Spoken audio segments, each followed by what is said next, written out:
Je voudrais peut-être pour commencer rappeler quand même quelques notions sur le contexte socioculturel dans lequel se déroule aujourd'hui la prise en charge des enfants autistes et ce contexte socioculturel qui est celui aussi dans lequel se déploie la pédopsychiatrie en 2010. Les sociologues, comme Jean-Yves Barrère en particulier, nous ont bien montré que entre les années 70 et 2010, la demande du corps social, la demande du socius à l'égard de la pédopsychiatrie a beaucoup changé. Je ne suis pas du tout dans l'idée de dire c'était mieux, c'était moins bien, c'est mieux, c'est moins bien, mais d'essayer de comprendre l'évolution des choses, parce que qu'on le veuille ou non, qu'on le sache ou non, le contexte socioculturel imprègne aussi nos pratiques. Il a un effet sur nous. Il a un effet sur nous. Donc il vaut mieux être dans l'explicite, je crois, que dans l'implicite. Le contexte socioculturel a beaucoup changé, puisque dans les années 70, au fond, il y avait trois grands thèmes qui dominaient. Moi, j'appelle ça un petit peu les trois S. Il y avait la question du secteur, la question du sujet, et la question de la souffrance psychique des enfants, enfin, ou des personnes. Les années 70 ont été la grande époque de la mise en place du secteur de psychiatrie générale et psychiatrie infanto-juvénile. C'est un modèle qui, bien sûr, tenait compte des enseignements, si on peut dire, de la Deuxième Guerre mondiale, qui voulait que la psychiatrie de l'enfant en particulier, se déploie hors les murs pour échapper à la notion d'enfermement et à toutes les dérives concentrationnaires qu'on avait pu vivre auparavant. Et il y avait bien sûr dans la mise en place de ces secteurs un souci démocratique avec l'idée de fournir aux différents territoires du pays des équipements un peu comparables en termes de consultation, hôpital de jour, dispensaire, etc. Voilà, donc aujourd'hui, donc la politique de secteur. Deuxièmement, dans les années 70, ces années qui ont donc vu naître les secteurs de psychiatrie générale et les intersecteurs de psychiatrie de l'enfant et de l'adolescent, comme on disait à ce moment-là. À cette époque-là, on était encore dans la mouvance des idées structuralistes et la notion de sujet était extrêmement importante. Quel est le sujet de la maladie mentale? Qui parle? D'où ça parle? Etc. On parlait beaucoup du sujet, on en parle moins aujourd'hui, je vais y revenir. Et le troisième axe de réflexion, la troisième thématique importante était celle de la souffrance psychique. On s'intéressait, me semble-t-il, à l'époque, plus à la souffrance psychique qu'aux symptômes de manière isolée. Alors aujourd'hui, 40 ans après, les choses ont beaucoup changé. La politique de secteur a été menée assez loin. Bon, il y a encore des disparités, bien sûr, d'un secteur à l'autre, mais elle a été menée assez loin. Elle s'essouffle un petit peu aujourd'hui dans le climat de crise et de pénurie, puis aussi parce qu'un certain nombre de thématiques demandent des aménagements transsectoriels qui sont très intéressants, mais qui risquent parfois de rivaliser un petit peu avec la politique sectorielle proprement dite. En tout cas, moi j'ai envie de rappeler que c'est un système que le monde entier nous a envié, encore, qui a permis des avancées considérables dans l'accessibilité aux soins d'une population, et qu'il faut peut-être faire attention de ne pas trop vite sacrifier ce dispositif. J'y insiste parce qu'un certain nombre de mesures proposées aux enfants autistes, je pense par exemple au système Teach, l'ont été dans des pays où il n'y avait pas de dispositif sectoriel. Et que la question ne se présente pas du tout de la même manière quand on veut introduire ce type de dispositif, de ce type de mesures dans un pays où il y a déjà tout un tissu de soins, toute une offre thérapeutique et de prise en charge. Je pense que Teach en Caroline du Nord, c'était mieux que rien. Mais Teach dans un dispositif sectoriel nécessite des réflexions soigneuses. Voilà, donc on parle moins de sujets aujourd'hui. La notion de sujet d'ailleurs est quelque chose de difficile pour les philosophes aussi. La question du sujet est un petit peu à éclipse, ça va, ça vient. C'est aussi compliqué, aussi délicat que la notion de personne. Et aujourd'hui, c'est surtout pour le bébé qu'on parle de personne en disant depuis Martineau, le film de Martineau en 1975, le bébé est une personne, et justement non. Le bébé est une personne en devenir, sinon il n'y aurait pas de place pour le développement et la maturation. Donc la notion de sujet et de personne subsiste justement pour un individu pour lequel c'est un petit peu sujet à caution, si j'ose dire. Et c'est encore plus sujet à caution quand on dit personne avec autisme, puisque justement les enfants autistes ont bien du mal à se constituer en tant que sujet et en tant que personne. Alors on est dans une langue de bois assez paradoxale sur ce point. Troisièmement, on parle moins aujourd'hui de la souffrance psychique, on parle beaucoup plus de symptômes à raboter. Les projecteurs médiatiques se focalisent successivement, par alternance, sur les TOC, sur les TIC, sur les TAC, troubles d'apprentissage de la coordination, sur l'ADHD ou le TADA pour l'hyperactivité, sur les abus sexuels, sur la violence, sur l'autisme, sur l'hyperactivité. Bon. On est dans un système où on sent bien que la société, le groupe social a assez peur des fonctionnements inhabituels des enfants qu'elle élève, en oubliant un petit peu que les enfants peuvent aussi avoir très très peur de la société dans laquelle on veut les faire vivre. Enfin, c'est pas tout à fait le sujet d'aujourd'hui, n'empêche que les 3S se sont un petit peu estompés, et qu'aujourd'hui, tout le débat sur l'autisme vient donc s'inscrire dans un paysage où la politique de secteur a un petit peu de mal à continuer à se déployer, où la notion de sujet a disparu et où la notion de souffrance s'est estompée. Donc il faut avoir ça en tête, je crois, pour penser à la suite du propos que je voudrais tenir.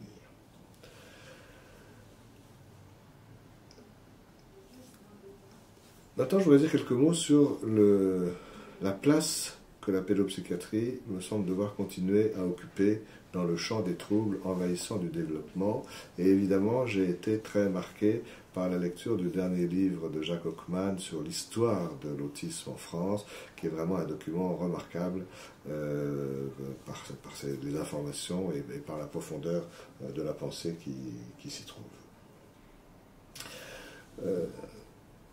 D'abord, je voudrais dire un petit mot sur la dérive terminologique, puisque on nous a demandé, dans les années 95-96, de ne plus parler d'autisme, mais de troubles envahissants du développement, et de considérer que les troubles envahissants du développement ne faisaient plus partie du champ de la maladie mentale, mais du champ du handicap. Petite parenthèse pour dire qu'il faut vraiment que ce soit les psychiatres à qui on ait pu dire ça. Parce que imaginons que l'État vienne dire aux cardiologues l'infarctus maintenant ne s'appelle plus comme ça, et maintenant pour traiter l'infarctus il faut faire comme ci ou comme ça, l'ensemble des cardiologues seraient dans la rue en blouse blanche à faire la grève. Donc l'État nous a imposé un changement de terminologie, imposé un changement de rattachement conceptuel au handicap et non pas à la maladie mentale, et enfin aujourd'hui l'État prétend nous imposer des recommandations de bonnes pratiques en matière d'autisme infantile. On est là dans quelque chose qui pose vraiment un problème de politique de santé. Est-ce que l'État est là pour nous dicter nos contenus d'action, ou est-ce que l'État est là seulement pour nous donner des contenants pour donner des contenants à nos actions, ce qui me paraît effectivement très souhaitable, mais pas de venir nous dicter nos actions. Nos actions doivent être spécifiques de chaque enfant. Chaque enfant est l'après-coup d'autres prises en charge qui ont eu lieu avant, et on ne peut pas fonctionner avec les enfants autistes avec des guidelines a priori et toutes faites. Donc si on veut préserver quelque chose du vif de notre rencontre avec les enfants autistes, eh bien, il faut avoir une certaine liberté dans la stratégie thérapeutique, dans nos choix thérapeutiques, et je ne pense pas qu'en ce moment on soit dans la bonne direction pour ceci. Alors, d'autant moins, on est d'autant moins dans la bonne direction qu'on assiste aujourd'hui, c'est ce que je voulais dire, à une dérive terminologique. L'autisme a cédé d'abord la place au terme de TED, troubles envahissants du développement, et aujourd'hui on veut nous faire raisonner en termes de TSA, troubles du spectre autistique, où on range en vrac les différents types de troubles envahissants du développement, c'est-à-dire les troubles selon le DSM-4, c'est-à-dire les troubles envahissants du développement typiques, l'autisme de Kanner, extrêmement rare, il faut le rappeler. Les troubles envahissants du développement atypiques, parmi lesquels Rett, qui n'a rien à faire là, Asperger, dont on se demande si ça existe, et les divers troubles désintégratifs plus ou moins flous. Et troisième rubrique, les troubles envahissants du développement non spécifiés, terme que certains parents, qui étonnent un certain nombre de parents, qui se disent alors il faut vraiment toute une batterie aussi compliquée d'évaluation et de bilan pour arriver au diagnostic moderne de troubles non spécifiés. Certains parents disent mais de qui se moque-t-on? Alors je ne veux pas rentrer dans ce débat-là, mais effectivement si on met dans le même sac les TED typiques, les TED atypiques et les TED non spécifiés, on arrive, paraît-il, à une fréquence d'un enfant sur 100 ou 150. Je viens de lire une fréquence d'1 sur 64 enfants en Angleterre, qui est à l'opposé des 1 ou 2 cas pour 10 000 enfants qu'on a d'abord décrits pour l'autisme infantile dans les années 43, 45, 50. Est-ce qu'il y a une épidémie d'autisme infantile? Je ne le pense pas. Certains papiers étaient sortis sur cette question, notamment il y a une dizaine d'années sous la plume d'Eric Fonbonne, qui posait véritablement la question. Il n'y a sans doute pas d'épidémie d'autisme infantile, ni de TED, mais il y a une dénomination plus large du fait du DSM-4, et il y a surtout le fait d'entasser 3 grandes rubriques qui n'ont rien à voir les unes avec les autres. Je le redis une dernière fois, les TED typiques, les TED atypiques et les TED non spécifiés. Je suis de ceux qui pensent que l'autisme au sens strict demeure extrêmement rare.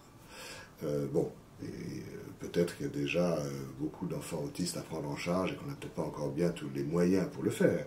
Mais malgré tout, personne n'a intérêt, je crois, à mélanger tous ces types de pathologies. Les progrès de la nosologie depuis 20 ou 30 ans avaient été dans le sens de la distinction entre différentes formes de pathologie, et là il y a une véritable régression nosologique à vouloir remélanger tout.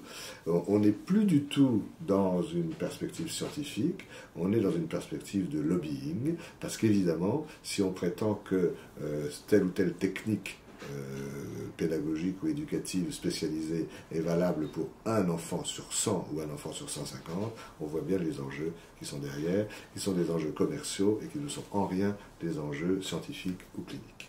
Voilà, donc moi je m'inscris résolument en faux contre cet amalgame, cette confusion des différents types de TED, et qui nous gêne, à ce moment-là, pour répondre à la question qui m'est posée aujourd'hui, quel type de prise en charge pour les enfants autistes? Quel type de prise en charge pour les enfants autistes? Mais ce sont des types de prise en charge. Le raisonnement vaut pour les enfants autistes, il ne vaut pas pour les TED atypiques ou non spécifiés, qui posent d'autres problèmes et qui ne sont pas ceux qui ne peuvent pas être mélangés tous ensemble. Voilà. Donc je crois qu'il y a là vraiment quelque chose d'important, parce que normalement la science va vers une plus grande précision des catégories qu'elle distingue, alors que là on veut nous faire mélanger différentes catégories qui, je crois, n'ont pas grand-chose à voir les unes avec les autres. Un dernier point à propos de la place de la pédopsychiatrie dans le champ actuel de cette prise en charge. J'ai le privilège, sans doute, de travailler dans un centre hospitalo-universitaire à Necker, à Paris. Donc je sais bien que les centres hospitalo-universitaires dans leur ensemble sont poussés vers l'évaluation, au détriment du soin. Et là aussi, il faut qu'on fasse très attention. L'évaluation est très importante, le dépistage précoce, le diagnostic, bien sûr, est très important, mais aucun lieu hospitalier ou hospitalo-universitaire n'est fait pour faire que de l'évaluation. Il y a une tentation de laisser le soin, une tentation très, très dangereuse de laisser le soin à d'autres. Le soin et l'évaluation doivent être croisés de manière très très serrée. On ne fait pas l'évaluation pour le plaisir de faire l'évaluation, on fait de l'évaluation pour ensuite décider des orientations thérapeutiques, faire des choix, organiser des stratégies thérapeutiques. L'un ne va pas sans l'autre. Et quand j'entends des gens me dire mais si tu veux faire du soin, il fallait pas choisir le centre hospitalo-universitaire, je trouve ça extrêmement triste, tout simplement. Voilà, alors, tous ces rappels étant faits, et je vais maintenant me centrer vraiment sur les enfants autistes, au sens où je l'entends de troubles envahissants du développement typique, finalement assez proche de la description exemplaire que Kanner a donnée dès 1943, eh bien, je voudrais rappeler deux choses qui vont organiser mon propos maintenant. C'est que l'autisme infantile, ou les différentes formes d'autisme infantile, mais au sens typique du terme, répondent très probablement à un modèle polyfactoriel, et appelle donc impérativement une approche multidimensionnelle. Le modèle polyfactoriel qui nous aide à repérer les différents déterminants, différents types de déterminants possibles, les facteurs de risque, les facteurs de déclenchement, etc. Pourquoi se priver d'une porte d'entrée? Serge de Movici disait souvent, la psychanalyse n'a absolument rien à craindre des avancées formidables actuelles des neurosciences, elle les attend même avec impatience. Toute nouvelle porte d'entrée dans un modèle polyfactoriel est une nouvelle façon d'essayer d'entrer dans le soin.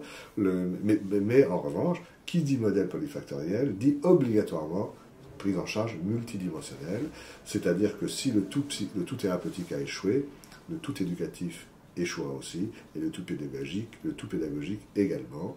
Il y a une nécessité absolue de tresser, d'intriquer ces trois grands registres du soin, le pédagogique, l'éducatif et le soin psychique proprement dit. Et la deuxième chose que je voudrais plaider aujourd'hui, c'est qu'il reste une place fondamentale aux psychothérapies dans le champ de l'autisme infantile. Pas au sens d'une psychothérapie causale, mais au sens d'une approche psychothérapique qui permette de partager quelque chose du monde interne de l'enfant autiste, j'y reviendrai tout à l'heure, et pour un enfant autiste, sentir qu'un autre peut partager quelque chose de ses angoisses, c'est déjà du soin, parce que ça veut dire qu'un autre existe, et comme disait Frances Hastings, qu'un autre existe qui n'est pas menaçant. Tout le problème est là, quel que soit le dispositif de prise en charge qu'on choisisse, au fond l'objectif est toujours le même, c'est faire sentir à un enfant autiste qui s'est enlisé dans les processus d'accès à l'intersubjectivité, lui faire sentir qu'en dépit de tout, un autre existe et qui n'est pas menaçant. C'est aussi simple, mais aussi compliqué que ça. Et à propos de l'autisme, je crois qu'en 2010,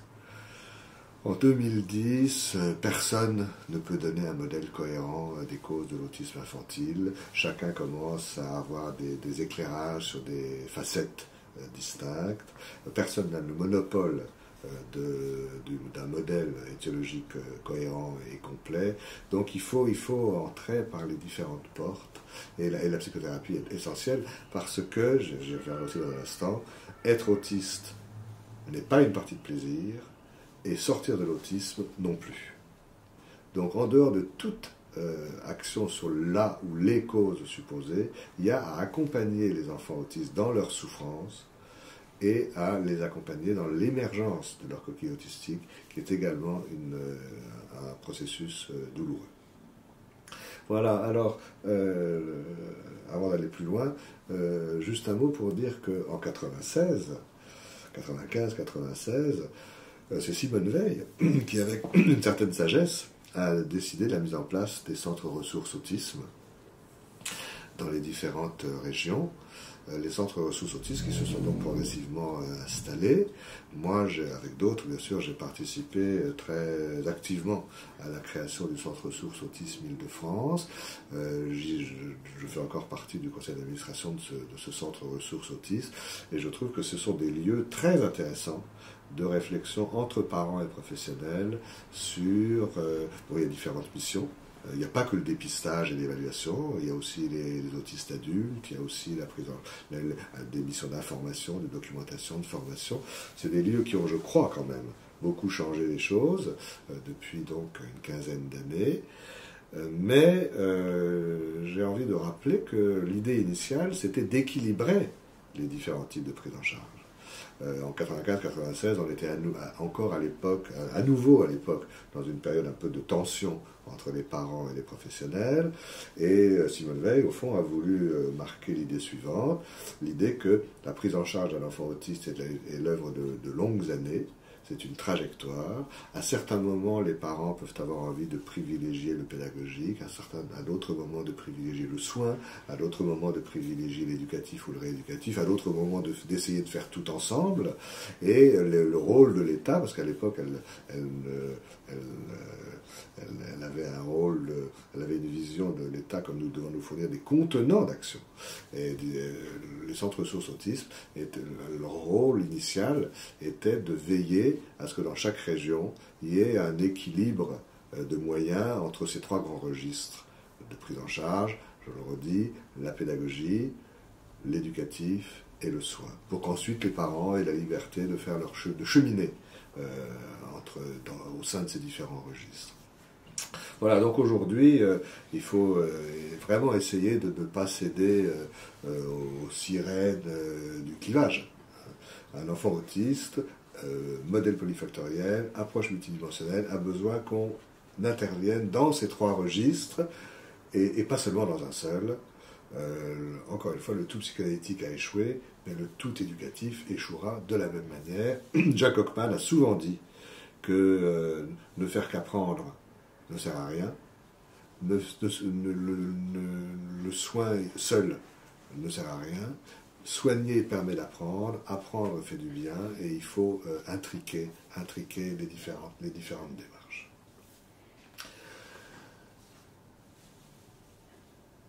Alors, peut-être un premier mot sur l'école, parce que personnellement je me sens très très proche du combat des parents pour la scolarisation.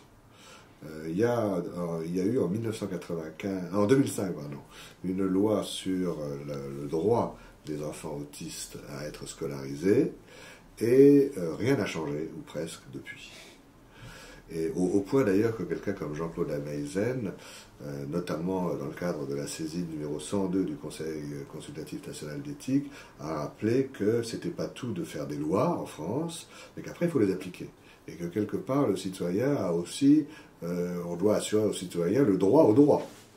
Ce qui n'est pas le cas aujourd'hui pour les enfants autistes, et ce qui fausse beaucoup nos relations avec les parents, les professionnels avec les parents.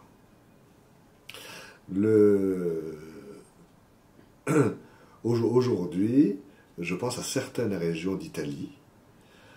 L'Italie est moins centralisée que notre pays, donc c'est ce que je vais dire là pour certaines régions d'Italie n'est pas vrai pour toute l'Italie, mais pour certaines régions d'Italie, quand un enfant autiste est scolarisé, s'il est encore très autiste, il va dans un système un petit peu comparable à l'OCLIS, mais les deux adultes, l'enseignant et l'AVS ou l'équivalent de l'AVS, sont véritablement formés à des techniques éducatives et pédagogiques pour les enfants autistes.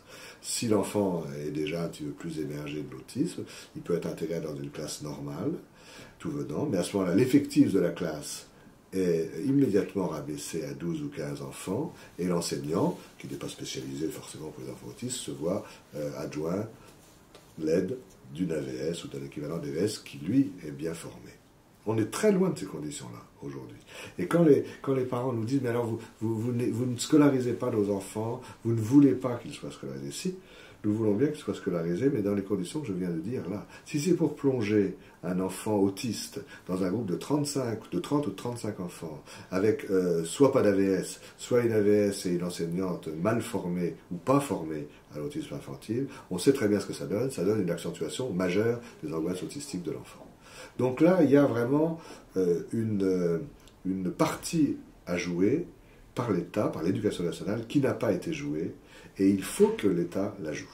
Alors évidemment, ce n'est pas en diminuant massivement le nombre d'enseignants qu'on va dans la bonne direction, notamment dans le primaire, puisque les CLIS concernent les primaires, les UPI ou les ULIS maintenant le secondaire, mais on a besoin que l'État joue cette partie-là. Je passerai le temps qui me reste à travailler, à lutter pour ça, parce que si les enfants allaient en classe toute la journée dans de bonnes conditions, le débat avec les parents serait tout à fait différent. Un enfant autiste n'est pas autiste simplement 5 fois par semaine. Si on lui propose 2 séances de thérapie, 2 séances d'orthophonie, une séance de psychomotricité, qu'est-ce qui se passe entre les séances? Il est toujours autiste. Et aussi intensive que puisse être cette aide-là, parce que 5 séances, 5 interventions par semaine, c'est déjà pas si mal, eh bien, paraît dérisoire aux parents.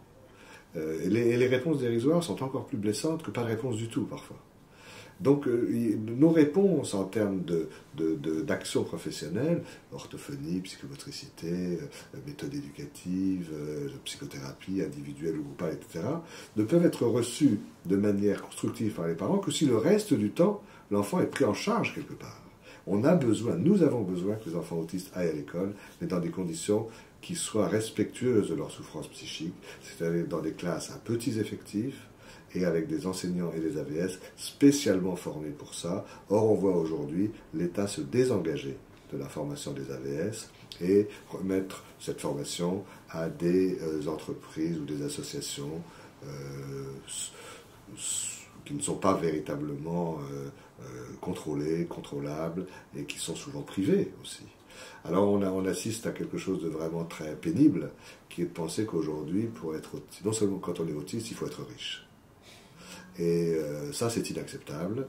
On ne peut pas aller vers un système où seuls les enfants de milieux aisés, les enfants autistes de milieux aisés, bénéficieraient d'une AVS toute la journée à l'école. Il faut que l'État prenne véritablement en main ses responsabilités. Les enfants ont besoin d'être scolarisés, y compris dans les écoles publiques, dans des conditions dignes de ce nom et de leurs difficultés. Et l'État a besoin d'assurer de prendre ses responsabilités en matière de formation des enseignants et des AVS sur le plan de l'autisme infantile. Je ne pense pas que je puisse être plus clair et énergique sur ce point. Alors, dans la dernière partie de mon propos, je voudrais tout doucement aller vers la question du soin psychique. Et je redis que je ne préconise en rien le soin psychique isolé. Le soin psychique a besoin d'être intriqué à une scolarisation de l'enfant, je n'y reviens pas, mais aussi à des méthodes éducatives ou rééducatives spécialisées.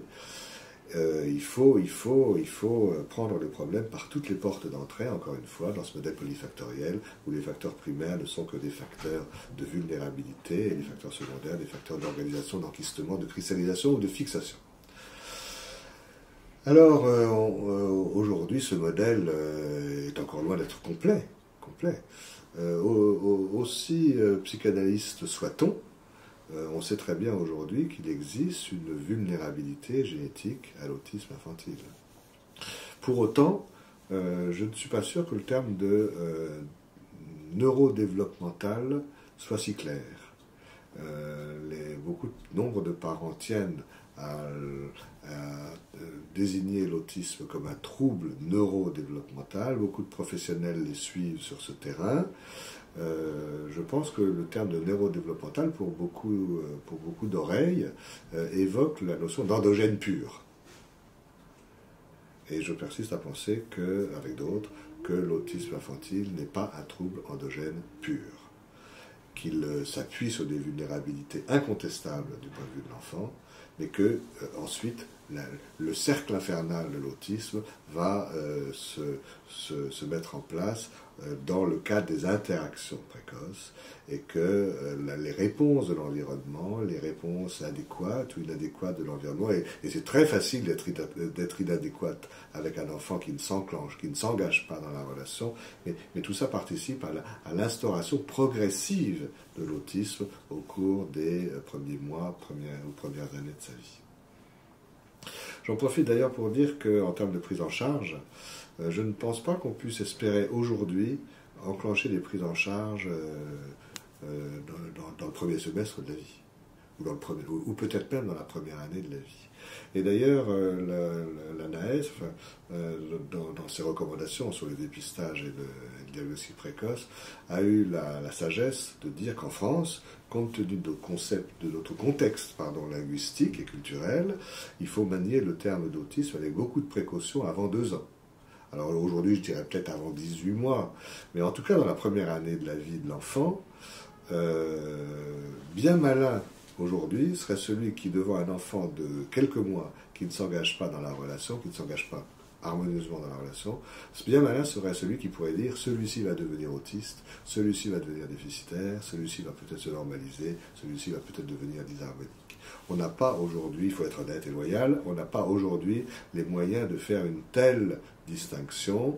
Donald Cohen, qui était pourtant connu quand même pour un certain nombre de ses positions organicistes, Donald Cohen aux États-Unis avait d'ailleurs assez tôt parlé pour la première année de vie d'une plateforme de vulnérabilité. C'est-à-dire, au fond, notre action en première année de vie, c'est dans les prises en charge, c'est le premier point important, c'est qu'est-ce qu'on fait en première année de vie? En première année de vie, on repère les enfants qui ont besoin de nous. Déjà pas mal comme diagnostic. Si on repérait tous les enfants qui ont besoin de nous en première année de vie, sans s'obnubiler sur le fait de savoir s'ils vont devenir autistes ou autre chose, eh bien on serait dans une prévention ouverte et prévenante, et non pas dans une prédiction qui risque parfois d'en rajouter aux difficultés. Alors je ne dis pas du tout que, je ne dis pas du tout que d'étiqueter un enfant autiste à 9 mois ou à 10 mois va créer l'autisme. Je ne le dis pas parce que je ne le pense pas et je ne le crois pas. Mais je pense que si on prononce trop tôt le terme d'autisme, quand on n'est pas encore sûr de ça, ou même la notion de risque autistique, il y a un certain nombre de parents qui vont être affolés. Parce qu'il se trouve qu'en français, en 2010, le terme d'autisme draine des peurs, des inquiétudes, un sentiment de fatalité, de destin, d'écrasement, par le poids d'une représentation très lourde, et le désarroi interactif qui est induit par ce terme-là vient rajouter encore aux difficultés de base. Ne crée pas, mais accentue encore le risque de dysfonctionnement interactif. Il faut vraiment être très prudent. Et en première année de vie de l'enfant, quand on a repéré des bébés ou des enfants qui ne s'engagent pas bien dans la relation, ce qu'on a à leur proposer n'est pas encore ultra spécifique de la pathologie autistique. Les choses commencent vraiment, bien sûr, à se spécifier dans le courant de la deuxième année de vie. Alors, j'ai envie de dire que dans la deuxième année de vie, puisque tout le monde est à peu près d'accord pour penser que l'autisme infantile représente la forme la plus grave de l'échec de l'accès à l'intersubjectivité, savoir que soi et l'autre, ça fait deux, savoir que soi et l'autre existent de manière distincte, qu'entre soi et l'autre, il y a un écart intersubjectif, eh bien, en deuxième année de vie, enfin, on peut commencer avant, bien entendu, mais en deuxième année de vie, en tout cas, une place très importante doit être accordée aux thérapies conjointes parents-bébés. Parce que la différenciation du bébé, l'aide qu'on peut lui apporter à se sentir exister comme une personne qui n'est pas confondue avec les autres et avec le tout, c'est une sorte de prise de champ, de prise de distance, qui, pour ne pas être un arrachage, doit se faire en présence des différents protagonistes, et un certain nombre de techniques se sont développées concernant ces thérapies conjointes parent-bébé ou mère-bébé dans certains cas, pour aider justement le bébé à se construire en se séparant progressivement de l'autre, en se différenciant. C'est plus de la différenciation, de la séparation, sans que ce soit un arrachage, parce qu'on le fait en présence de la mère, en présence des parents. Et puis progressivement, deuxième, troisième année de vie, vont entrer en piste des mesures d'aide sur le plan rééducatif. Passer par le corps peut être une très grande aide pour les jeunes enfants, puisque les psychomotriciennes ont des techniques qui leur sont propres pour aider l'enfant à prendre conscience de son unité corporelle, de ses enveloppes corporelles, cutanées et autres. Il y a une très grande aide possible par là. Viendra le temps ensuite des rééducations orthophoniques. Viendra ensuite le temps de la mise à l'école, dans des maternelles bien préparées à cela, je n'y reviens pas. Et puis vient très vite aussi le temps de certaines approches éducatives, ou comportementales. Tout le monde a en tête soit le teach, soit l'ABA, soit d'autres techniques plus soft, comme les techniques de floor time. ou les techniques d'échange, les thérapeutiques d'échange et de développement, telles qu'elles ont été développées de manière très fructueuse par l'équipe de Tours, notamment autour de Catherine Barthélemy. Ces techniques éducatives comportementales ne sont pas si nouvelles que ça. Elles ne sont d'ailleurs pas plus validées que les autres.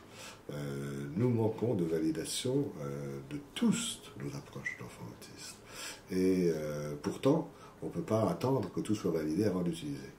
Et on sait aujourd'hui qu'un certain nombre d'actions, même ne sont pas validées au sens de l'EBM, l'Evidence-Based Medicine, sont pourtant cliniquement utiles. Et en ce qui concerne les techniques éducatives, personnellement, je pense que tout dépend beaucoup de la personne qui les emploie. Et que si on a affaire à des personnes qui soient vraiment des êtres humains avec des émotions, une certaine souplesse, une certaine empathie, il y a des aspects de ces techniques Teach et ABA qui doivent être très intéressantes, et notamment très intéressantes d'ailleurs dans la formation des AVS et des enseignants que j'évoquais tout à l'heure. Mais vouloir à l'inverse transformer la vie de l'enfant en une séance d'ABA 24 heures sur 24 et faire que ses parents soient ses rééducateurs me paraît de l'ordre du non-sens et de l'excès d'un tout éducatif qui ne peut être que nocif ou nuisible. Donc il n'y a pas de tabou. Quand on a un ennemi aussi grave que l'autisme infantile, on peut essayer de l'attaquer par tous les côtés, mais il faut que tous les côtés soient sollicités.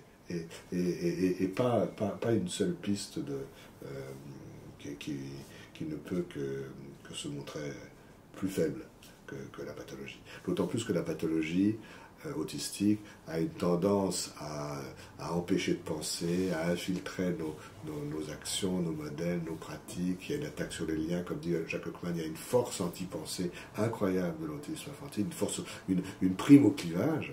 Donc, notre premier acte thérapeutique, c'est de ne pas nous cliver les uns les autres et d'apporter à l'enfant, si possible, des réponses, des aides sur ces trois registres, je ne le répéterai jamais assez, de la pédagogie, de l'éducatif et du soin, et chacun dans une dimension non fanatique et non exclusive. Alors, le soin psychique, moi, il me semble qu'il reste tout à fait important. L'époque où les psychanalystes pensaient s'attaquer par la psychothérapie de l'enfant à la cause de l'autisme était évidemment tout à fait révolue, et les gens qui inlassablement ressortent les écrits de Bettelheim devraient se moderniser un petit peu.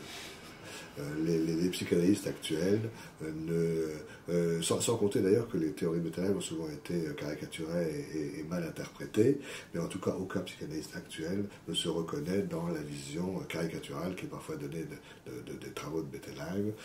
Je crois que depuis l'école kleinienne et post-kleinienne en particulier, les psychanalystes, je pense à Melzer, sont beaucoup moins obsédés par les causes de l'autisme que par les mécanismes, que par l'analyse du type d'angoisse archaïque que manifestent les enfants autistes, et très, très obsédés aussi, très investis dans l'analyse des défenses qui sont mises en œuvre à l'encontre de ces angoisses archaïques. Quand chacun a essayé de trouver des terminologies pour ça, les enfants autistes, dans leur matériel de cure, nous figurent des angoisses de précipitation, des angoisses de vidange, des angoisses de liquéfaction, des angoisses de chute sans fin, sans fond, des angoisses de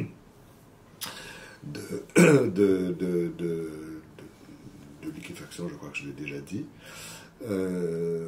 Des angoisses, vous voyez, qui sont toutes en deçà des angoisses de morcellement de type schizophrénique. Parce que dans l'autisme qui se situe en deçà de la construction du soi et du self, il n'y a rien à morceler. Mais il y a des angoisses très profondes qui sont liées au ratage de la mise en place des enveloppes psychiques. Les enfants nous les figurent dans leur cure. Et ils nous figurent aussi les types de défenses qu'ils essayent, malgré tout, de mettre en place à l'égard de ces angoisses archaïques, par le démantèlement, et par le retrait.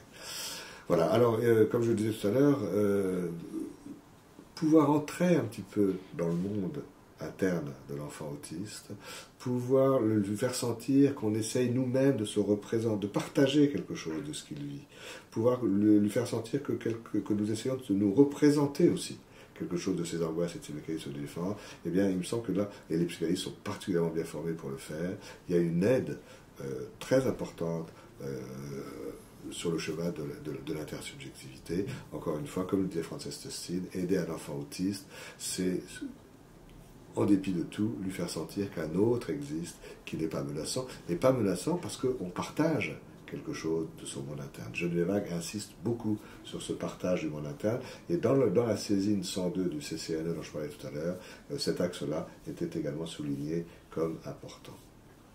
Alors il y a eu, je vais terminer sur un petit point d'histoire, Brigitte Chamac, sous l'égide de la Fondation de France, a fait un très très gros travail sur l'histoire des relations entre parents et professionnels autour des enfants autistes, et elle montre bien qu'il y a eu plusieurs périodes. Une première période où les parents ont été extrêmement actifs auprès des psychanalystes et des psychiatres de l'époque pour mettre en œuvre, pour créer un certain nombre d'institutions, dont